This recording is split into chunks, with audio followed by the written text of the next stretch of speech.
जय सिया राम। केवट केवट श्री गंगा जी के किनारे नाव पर बैठा ही था कि सामने से प्रभु राम, सीता, लक्ष्मण और निषाद राज के साथ निषाद राज साथ चले आ रहे थे। केवट ने देखा पर उठा नहीं। अपने राजा निषाद राज का भी उसे कोई ध्यान नहीं रहा। अंतर मन में बड़ा प्रफुल्लित है, किंतु बाहर से कोई भाव प्रकट नहीं कर रहा है। श्री राम जी उसके सामने खड़े होकर नाव मांगने लगे। जगत के स्वामी आज एक साधारण केवट के सामने खड़े होकर नाव की याचना कर रहे हैं। राघवेंद्र द्वारा नाव की याचना करने पर भी केवट उनके सामने आकर खड़ा नहीं हुआ। सीता तथा लक्ष्मण केवट के इस व्यवहार से चकित थे। वे देखते आ रहे थे कि रास्ते में बाल, वृद्ध, युवा, नर, नारी प्रभु की एक झलक पाने के लिए कितने ललायत होकर उनके सामने दौड़े चले आते थे और उनके दर्शन पाकर अपने को धन्य मानते थे। और एक यह केवट है जो बैठा है, जैसा इसके लिए प्रभु श्री राम का कोई महत्व ही नहीं। मगर केवट के मन में कुछ और ही भाव भाव है। न जाने कितने जन्मों के पुण्य फल के परिणाम स्वरूप आज केवट को भगवान राम का दर्शन हुआ है। उसका वह पूरा पूरा लाभ उठा लेना चाहता है। उसे कोई जल्दी नहीं, उतावली नहीं। अपने नाव पर बैठे बैठे ही सहज भाव से बोला, मैं आपके कर्म को अच्छी तरह जानता हूँ। आपके चरणों की धूल में कुछ ऐसी अद्भुत शक्तियाँ हैं कि उसके स्पर्श मात्र से ही पत्थर की शिला सुंदर स्त्री हो गई। ऐसा मैं सब सुन चुका हूँ। जब आपकी चरण रज के छूने से पत्थर की शिला सुंदर नारी बन गई, फिर हमारी नौका तो काठ की है, जो पत्थर से कहीं ज्यादा कोमल है। आपके चरण रज लगते ही कहीं मेरी नौका भी ऋषि पत्नी बन गई तो महाराज, मैं मारा जाऊंगा। मेरी जीविका एकमात्र साधन नौका तो जाएगी ही, साथ में घर में एक प्राणी की वृद्धि हो जाएगी। मेरे जीविका का एकमात्र साधन नौका तो जाएगी ही, साथ में मैं घर में एक प्राणी की वृद्धि हो जाएगी। उसका भरण पोषण भी करना पड़ेगा। महाराज, मैं दूसरा कोई धंधा भी नहीं जानता, इसलिए कृपा करके दूर ही खड़े रहिए, नौका के पास न आइए।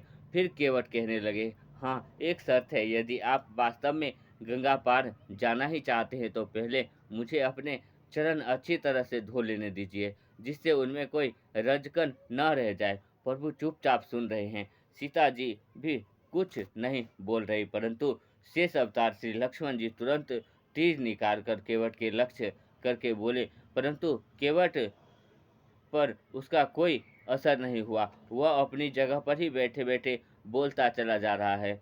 इतना ही नहीं, वह भगवान राम को ही नहीं, उनके पिता दशरथ की सौगंध खाने लगा कि सच मैं कुछ सच सच कह रहा हूँ कि जब तक आपके चरण का प्रक्षालन नहीं कर लूँगा, मैं आपको नाव में नहीं चढ़ाऊँगा। और हाँ, एक शर्त और कि मैं आपसे उतराई भी नहीं लूँगा।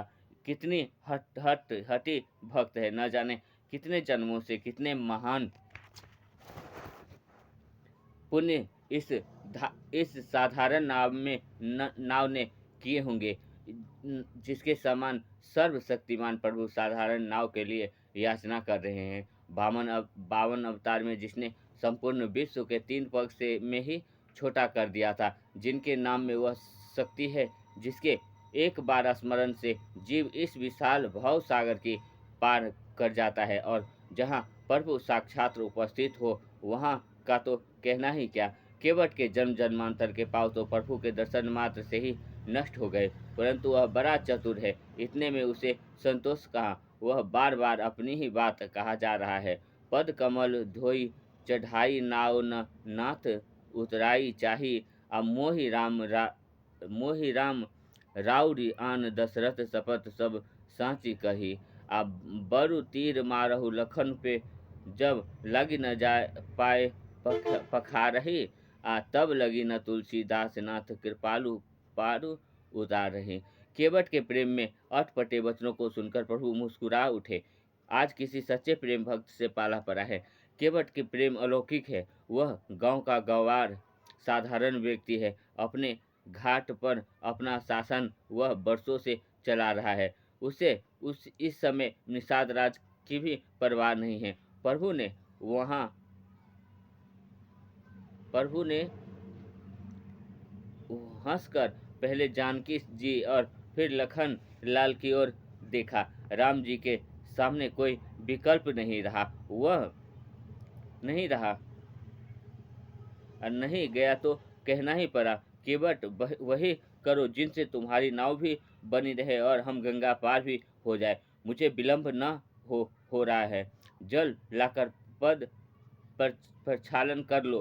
केवट को मन मांगी मुराद मिल गई। प्रभु उसका निहोरा कर रहे हैं कि चाहे जो करो मुझे शीघ्र उस पार ले चलो। अब केवट उठकर दौड़ा, घर वालों को खबर दी और एक लकड़ी के कटोरे में पानी ले आया।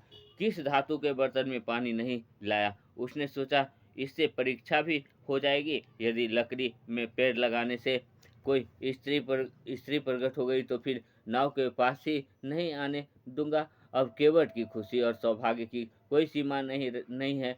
देवतागण भी उसके भाग्य की सराहना करने लगे।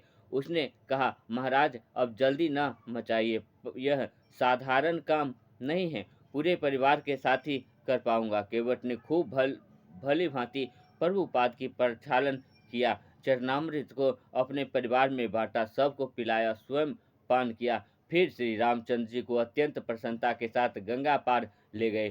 केवट का सारा कुल धन्य हो गया।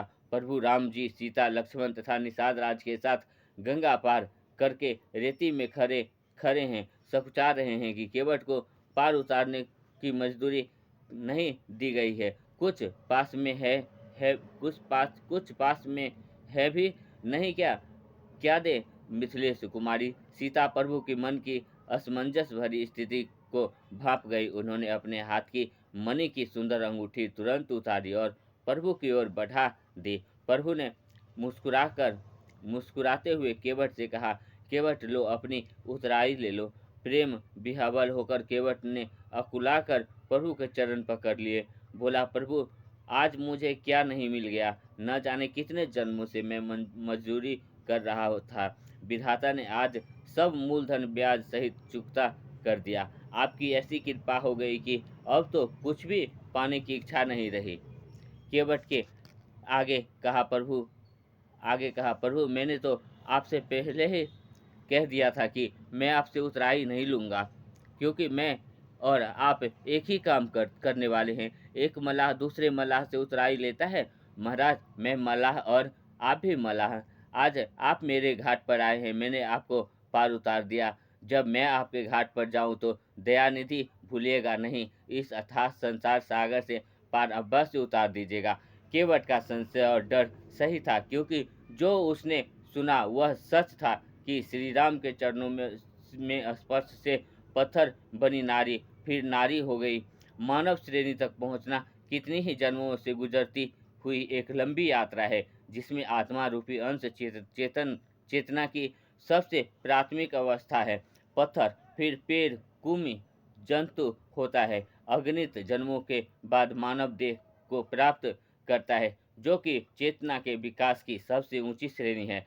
इसी मनुष्य योनि में आने के बाद उसे साधना का विशेष अधिकार मिलता है, जिससे वह आत्म प्रकाश को प्राप्त कर सकता है। इस मनुष्य देह में भी वह कितने ही जीवन जीता है और बहुत धीरे धीरे आत्म प्रकाश की ओर बढ़ता है। ऐसा कहा जाता है कि चेतना के विकास की सीढ़ी को की इसी ऊंचाई पर पहुंचाकर यदि कोई भयंकर भूल हो या मनुष्य योनि का गंभीर दुरुपयोग हो तो ऐसी स्थिति में आधो पतन होता है, जिसमें जिस क्रम से उसका विकास हुआ था उससे वह गिर जाता है और यहाँ तक कि पुनः अपनी चेतना की प्रथम अवस्था यानी पत्थर की अवस्था में भी पहुंच सकता है, जहां से उसे फिर एक बार जन्म जन्मांतर की यह यात्रा तय करनी पड़ेगी। अहिल्या मनुष्य योनि का श्रेष्ठ श्रेणी में पहुंची हुई एक ऋषि पत्नी थी।